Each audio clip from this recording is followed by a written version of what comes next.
What's up, Space Pirates? This is your captain, the chronically charismatic Dr. Disaster, and it's been a minute since I talked about Star Wars The Acolyte, but I have some bad news for the show, and one of my favorite things is to point and laugh at people who deserve it. Oh look, an idiot.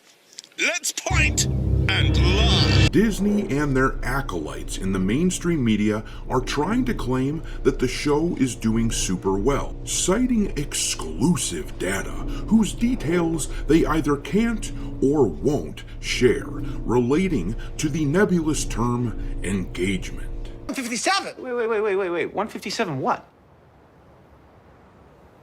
Units. Units, dude! Units of what? Well, we have some much harder data that anyone can see, which shows that these people are as full of shit as usual. The Acolyte viewership seems to be pretty damn bad, and no matter how much these mainstream media types ask us to trust them, well, we don't.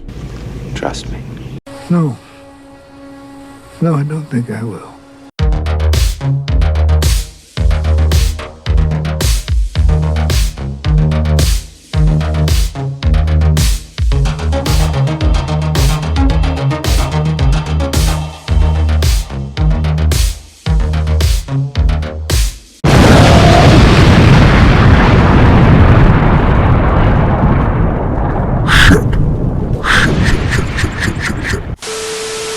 Alright, me hearties, make sure you like this video and subscribe to the channel if you haven't already. Subscribers have been pouring in as we have just hit another subscriber milestone. That means I have to ask this obligatory question. How many assholes we got on this ship anyhow? We now have 39,000 a-holes running amok in this space pirate fleet, and as is customary on this channel, whenever we hit another subscriber milestone, we have to find a ship to house the newcomers. This time, I've selected the Gunstar from The Last Starfighter, which you can see floating around near the back of the line, but in any event, I just want to thank you all for being here, and I will continue to do my best to earn your viewership. I knew it, I'm surrounded by assholes. Anyhow, we have to look at some hard numbers for the Acolyte. You may remember we have been tracking the data for viewership on each episode of the show using the fairly new tracking service known as Luminate, which tracks the number of minutes a show was watched in the United States. Well, as you can see here, the Acolyte simply isn't doing too well because the Acolyte isn't even on the top 10 for streaming originals. It's so low, it doesn't even show up on the charts. Now, to be fair, this week the competition was a little stiffer. In the previous week, the lowest rated show in the top 10 was watched for 227.9 million minutes, which allowed the Acolyte to squeak into the top 10 at 232.2.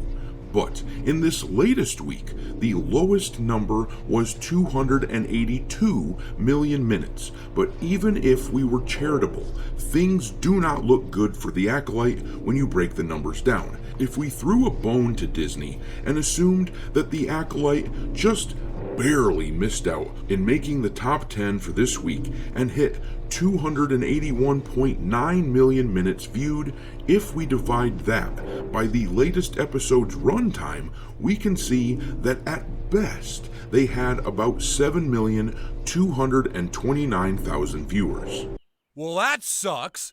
Yeah, that really sucks for Disney and for their shills, because this blows up their narrative. Let's compare the viewership of The Acolyte to some of its contemporaries. Ahsoka's 6th episode had 570 million minutes watched, which, if you divide that by the runtime, means they had 12.37 million viewers. Obi-Wan's 6th episode had 860 million minutes watched, and using the same formula, it had 17.78 million views.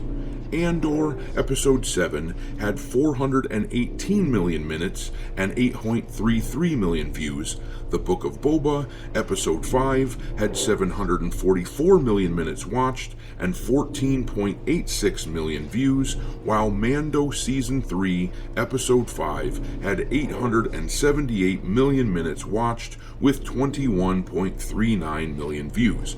This means that the Acolyte is getting beaten by Andor by over 1 million views, and Andor was universally recognized as the lowest viewed live-action Star Wars show of all time before the Acolyte came out.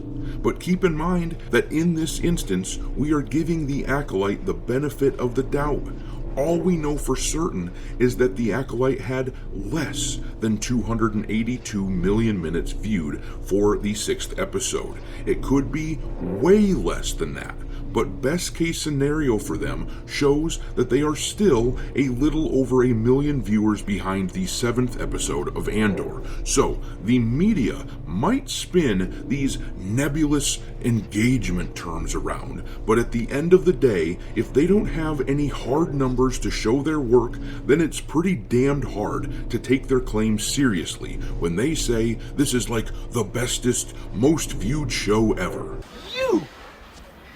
You liar! They are clearly full of shit, as much as they want a narrative that will wipe away the stain of a 14% Rotten Tomato score. This sure as hell ain't it. They just can't explain this away, but I'm gonna leave it there. Who do you trust in this situation? The mainstream media protecting poor, innocent little Disney, or your own eyeballs which viewed the hard data? Drop your thoughts in the comment section below and we will talk there. Thanks for watching, me hearties.